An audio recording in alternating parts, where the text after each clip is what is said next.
kita selesaikanlah urusan technicality. Dia tak boleh buat masa 24 jam. Pertama, keputusan kabinet. Antara yang panas dalam persidangan semalam adalah mengenai pembatalan ordinan darurat yang dikatakan telah berlaku pada 21 Julai. Jadi boleh Tan Sri ulas sikit mengenai perkara tersebut?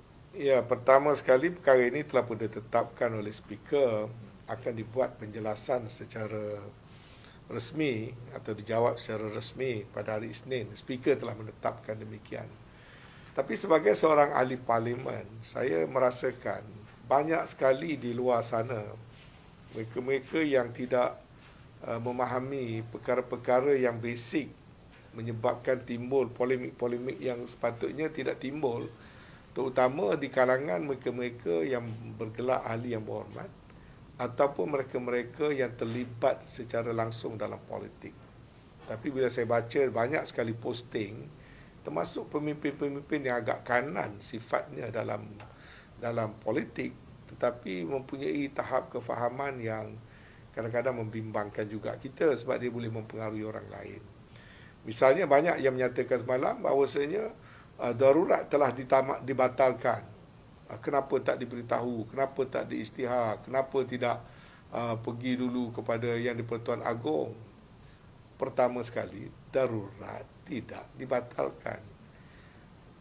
Darurat itu diisytiharkan melalui proklamasi oleh Seri Paduka Baginda Yang di-Pertuan Agong apabila duli-duli Yang Maha Mulia Tuanku berpuas hati prasyarat-prasyarat yang membolehkan Tuanku berkenan peristiharaan darurat.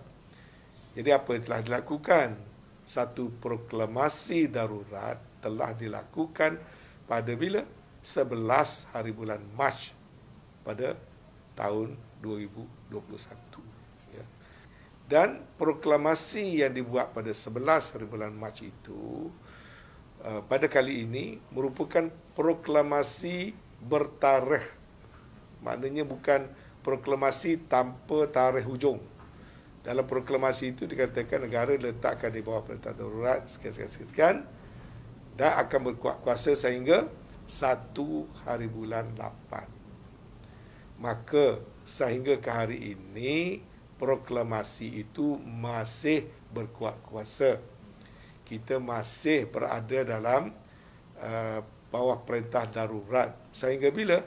Sehingga 1 hari bulan 8. Perlu ke tidak ada notis nak tamatkan darurat? Tak perlu ada notis. Sebab proklamasi itu sudah merupakan notis yang mempunyai tarikh tutup. Bila dia sampai 1 bulan 8, dia tamat dengan sendiri. Boleh ke tidak proklamasi darurat yang tamat pada 1 bulan 8 itu nak disambung? Jawab dia tidak boleh.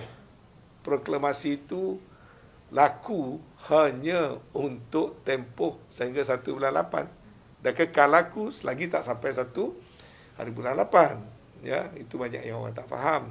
Kalau nak sambung misalnya, dia perlu keluar proklamasi yang baru.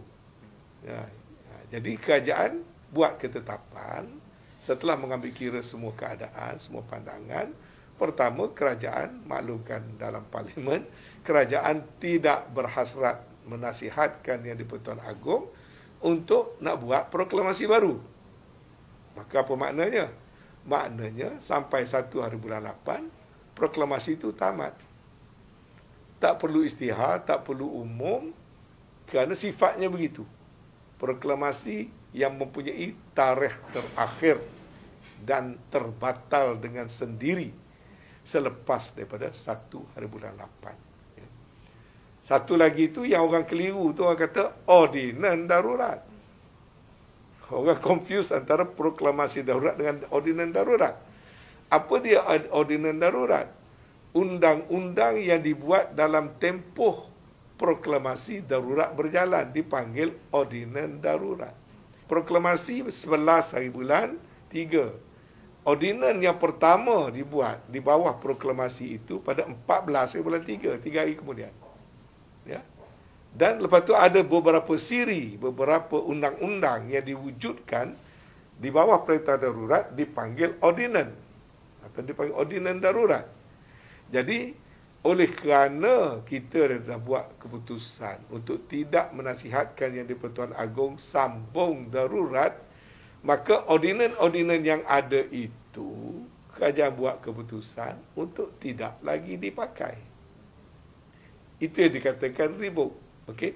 Dalam undang-undang, ordinan yang dibuat di bawah kaedah darurat, kalau tak dibatalkan oleh kerajaan, dia boleh berkuat kuasa 6 bulan selepas 1 bulan 8. Jadi kerajaan dah ambil keputusan, kan ambil kira pandangan-pandangan tertentu, tak perlu kuat kuasa 6 bulan selepas itu. Maka dia ada 2 cara. Satu, revoke, kerajaan sendiri revoke. Proses revoke tu adalah. Atau bawa ke parlimen, dia panggil annulment. Annulment atau nak pakai terus jadi sebagai pada akta. Itu kena bawa dalam usul dalam parlimen. Bawa dalam parlimen, annul, atau bawa dalam parlimen jadi sebahagian daripada undang-undang. Itu barulah jadi orang kata pembatalan. Jadi apa yang diumumkan di parlimen itu memaklumkan kerajaan, yakni kabinet kerajaan memutuskan darurat, tidak akan ada proklamasi baru. Undang-undang yang dibuat di zaman darurat sekarang ini, 15 darurat itu, nak direvokekan. Proses technicalities revoke itu bermula dengan keputusan Jemaah Menteri. Lepas tu perlu diangkat kepada Seri Paduka Baginda Pertuan Agong. Dan perkara itu telah pun diangkat dan tertakluk kepada perkenan tuanku. Itu kita tunggu je lah. Ya? Kalau tuanku tak nak revoke, maka lepas 1 bulan 8 undang-undang itu berjalan. Masih berkuat kuasa. Dalam tempoh 21 bulan ke 1 bulan 8, tempoh 10 hari itu, kita selesaikanlah urusan technicality. Dia tak boleh buat masa 24 jam. Pertama, keputusan kabinet. Lepas keputusan kabinet, AG kena buat drafting. Ya. Tiap-tiap benda tu dokumen kena ada drafting dulu. Nak buat tu. Kalau yang 3 baru angkat pada Agong. Berdasar pada nasihat. Lepas tu Agong kena bagi perkenan. Lepas Agong bagi perkenan, kena warta. Itu bukan boleh buat masa 3 hari, 4 hari. Ini benda tu baru buat 21. Kita bersidang semalam 26. 5 hari. Dan 5 hari benda tu tak boleh selesai. Benda tu sedang berjalan. Cuma yang diterangkan dalam parlimen tu keputusan kerajaan. Dirujuk pada kabinet lah. Sebab kita dalam parlimen, kalau panggil kita kerajaan. Belasana pembangkang, sini kerajaan. Jadi kerajaan, mana kabinet, telah buat keputusan begitu. Tapi prosesnya tu akan kita lalui lah. Mengikut peraturan dan syarat-syarat yang ada.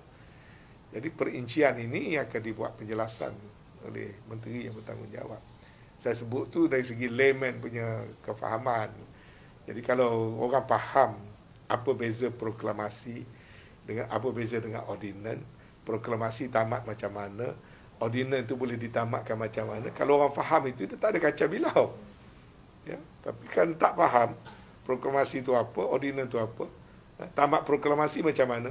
Proklamasi kita ni kalau kena ada date, dia mati automatik.